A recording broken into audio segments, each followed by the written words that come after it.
farm show that's going on here in the French capital as we speak. Luke Brown brings us the latest innovations, including drone technology used in agriculture, and a report on the unique challenges facing peasants on the Lebanese border within the earshot of the war in Syria.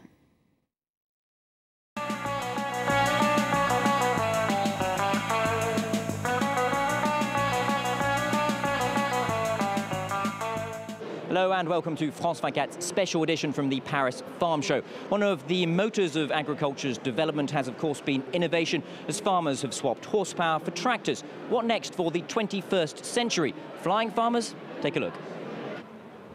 No, it's not a video game or a UFO, but a chance to hone your drone skills. The €26,000 price tag may seem steep, but for this farmer from southwest France, this agricultural drone could mean long-term savings. It'll allow us to get an overview of the land more quickly. The aerial view means we can better see things, how the crop is growing, if there's any disease, if there's enough fertilizer. So it could be potentially interesting for us. The prototype of this drone was built 4 years ago in a barn. Now it's being marketed as one of the world's first drones to be equipped with specialized agricultural sensors. Likened to a smartphone with wings, it uses GPS and infrared to analyze the farmland and the crop's color from above.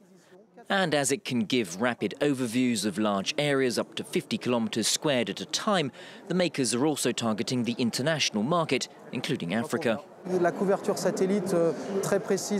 isn't as much very precise satellite coverage in these areas as there is in Western Europe. What we're offering African countries is a made-to-measure satellite coverage, and one at a scale that is tailored for them. The innovation isn't only in the air, it's also very much on terra firma. This grape harvesting machine costs €250,000 and is stuffed with sensors and cameras. The driver controls everything via a touchscreen and a joystick. French manufacturers insist increasingly automated equipment can be a boon for farmers. Labor productivity, increased yield, comfort, those are the things the users are looking for. If it's also economically beneficial because they use less fuel, less fertilizer, or they increase their output, well, it's beneficial for everyone. France is Europe's leading farming nation, meaning it needs to capitalize on the growing demand for high-tech workhorses. For now, only 12% of the EU's farming vehicles are made in France. Now, how do you farm in the shadow of civil war? Lebanon's Bekaa Valley is on the border with Syria. Many farmers can't reach their land for security reasons, but sales are up as production in Syria hits rock bottom. Salim El Madeb, Shireen Yazbek and Lucy Fielder report.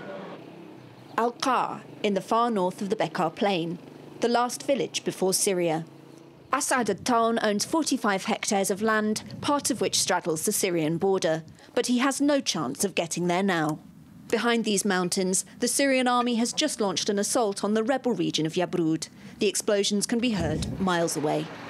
Here, farmers have lost on average a third of their revenue, partly because of the insecurity, but also because they can no longer buy cheap supplies in Syria. Because I live on the border, I used to benefit from the highly competitive prices of agricultural materials over there. They were really cheap, costing about half of what we pay here. Away from the border, it's a different picture. On the whole, Lebanese farmers are profiting from the Syrian crisis. Georges Sakar grows potatoes, the Bekaa Valley's premier crop.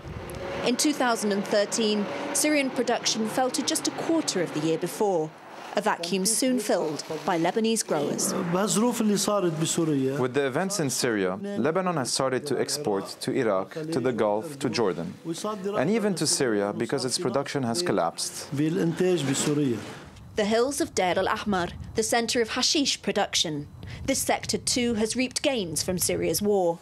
But in these fields, the vine has supplanted cannabis, thanks to an initiative supported by the French Department of l'Oise.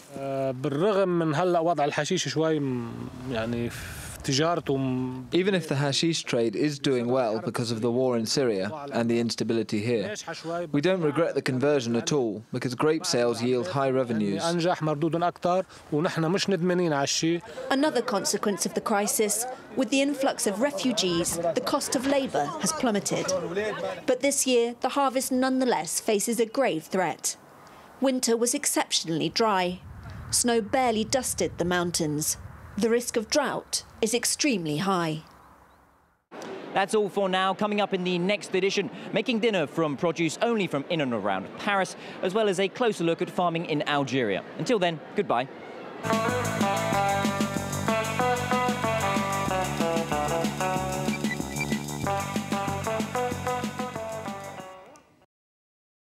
Stay tuned. After the break, we'll have the latest on the situation in Ukraine, where the new interior minister condemns the seizure of Crimea's airports and blames Russian forces. Armed gunmen first stormed the airport in Simferopol, where flights are reportedly taking off as usual. Russian troops have also secured the Russian military airport at Sevastopol.